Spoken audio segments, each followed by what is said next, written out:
আসসালামু আলাইকুম। ভিন্ন ধরনের কিছু টিপস নিয়ে চলে এলাম।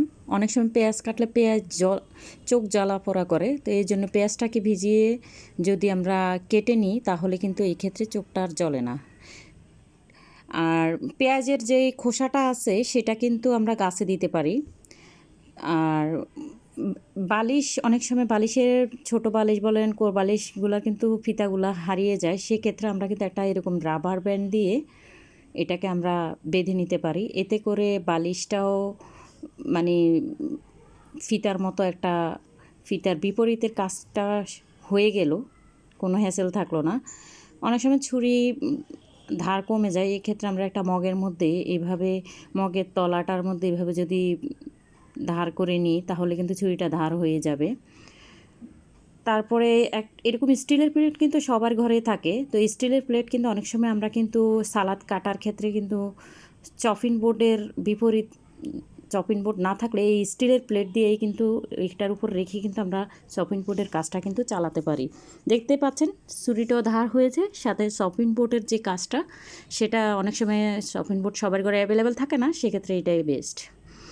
ডিম, অনেক সময় দোকান থেকে ডিম আনলে দেখা যায় ডিমগুলো ভেঙে যায়, সেক্ষেত্রে ভাঙা ডিমগুলা সিদ্ধ করা যায় না। তো সেই সিদ্ধ করার টিক্সটা হলো ভাঙা ডিমগুলোকে অল্প পরিমাণ পানির মধ্যে নিয়ে উপরের ভাঙা অংশটাকে উপরের দিকে দিয়ে খুব অল্প আঁচে ঢাকনা দিয়ে এগুলোকে আমরা সিদ্ধ করে নিব। এতে করে ডিমের কোনো অংশই বের হবে না। দেখতেই পাচ্ছেন কোনো ডিমের কোনো ভিতরের অংশ বের হয়ে আসে নাই। এভাবে কিন্তু আপনারা করে নিতে পারেন। তো বাসায় অনেক সময় মেহমান আসে, এক্ষেত্রে আমাদের অনেক সময় পানি থাকে না, তাই ফিল্টারের পানিটা আমরা এইভাবে একটা জারে সংরক্ষণ করে রাখতে পারি। এতে আর সমস্যা হবে না কারোই।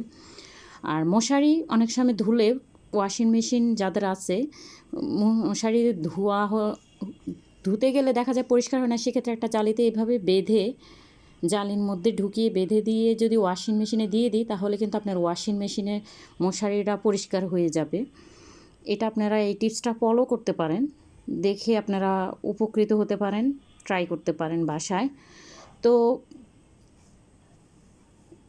অনেক সময় দেখা যায় ওয়াশিং মেশিনে আমরা নীল দিতে পারি না। নীলটা যারা ফ্রন্ট লোডের মশারি ওয়াশিং মেশিন কিনেছেন, তো সেক্ষেত্রে আমরা কিন্তু এটা খুলে ভিতরে যে ইয়াটা আছে ওখানে কিন্তু নীলটা দিয়ে দিতে পারি।